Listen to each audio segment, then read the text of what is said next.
لو سمحتي. سوري. ما شفتك. بنحب نتشكرك ست منال البق. بفضل اسمي الفني ساشا أبي نجمة. يمكن تعرفني من غنيتي أنا انشهرت كتير بلبنان.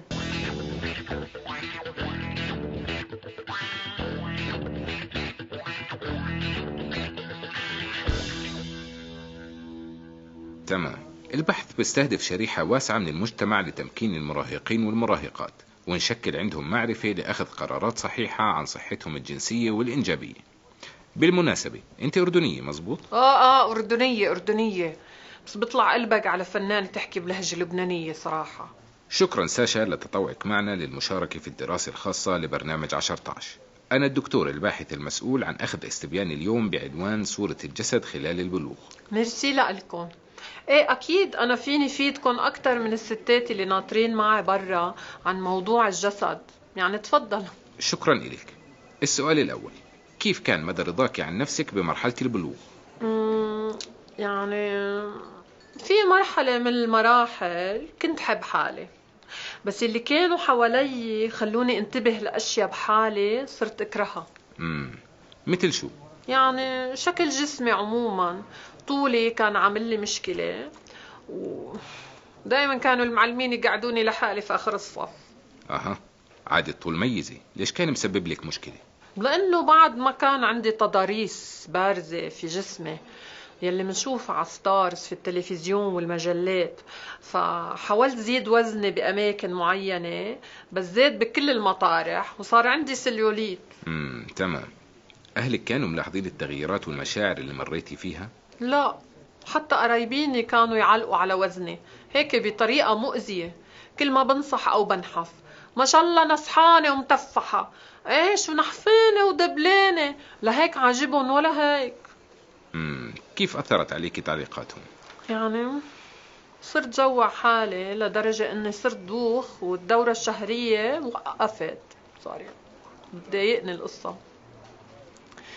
الدورة الشهرية وقفت، فأمي شحطتني على المستشفى واكتشفوا انه جسمي تعبان كتير، ودغري ركبوا لي تغذية بالوريد.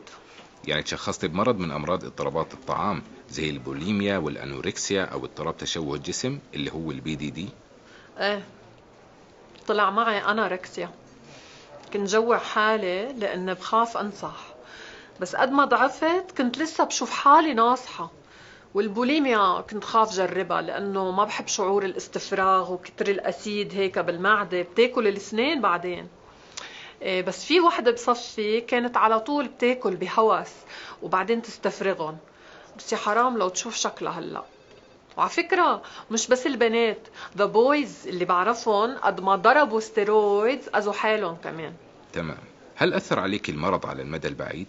صار عندي جفاف بالكلى، وبعدها صرت أوعى ولازم آكل وجبات صحية وأبعد عن الدايتس المضرة. بس لسه عم لاقي حالي كل ما بجمع قرشين زيادة بعمل سيرجري، بشفط دهون من أماكن مو مرغوب فيها وبحقنها هيك بأماكن تانية لحتى صمم جسمي حسب ما أقيس جمال هيدا العصر. قررت انه شوف طبيب نفسي لأتخلص من هيدا الإحساس انه أنا not enough.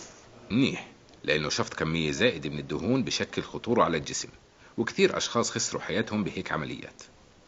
طيب، هل وصلتي لمرحلة راضي فيها عن جسمك؟ يمكن هلأ أكون راضية، بس بعدين لا، حسب المعايير الجمالية كيف تتغير. مثلي مثل كتير فنانين وإنفلونسرز بالسوشيال ميديا، كلنا بالهوا سوا. تمام. برأيك السوشيال ميديا إلها تأثير على قبول الجسد عند البالغين؟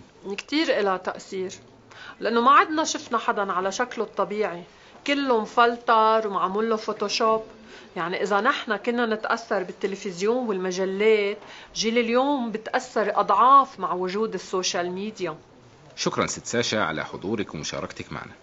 ميرسي لكم، وبتمنى فيدكم دائما بتجاربي مثل ما عم متعكم بفني.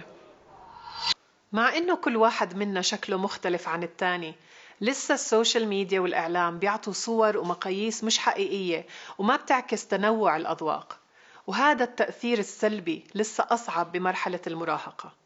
لهيك مهم كتير إنه تكون صورتنا وتقبلنا لنفسنا نابعة من حبنا لذاتنا زي ما نحن، لأنه لما حدا بيحبك زي ما أنت حتشعر بالأمان والراحة النفسية اللي بتفتقدها لما تخبي نفسك ورا قناع بيحيلك بحب الناس وتقبلهم إلك. لا العيب بيعالجنا ولا الخجل بيحمينا. أنا رانيا الكردي، فنانة، إعلامية ومدربة مهارات حياة.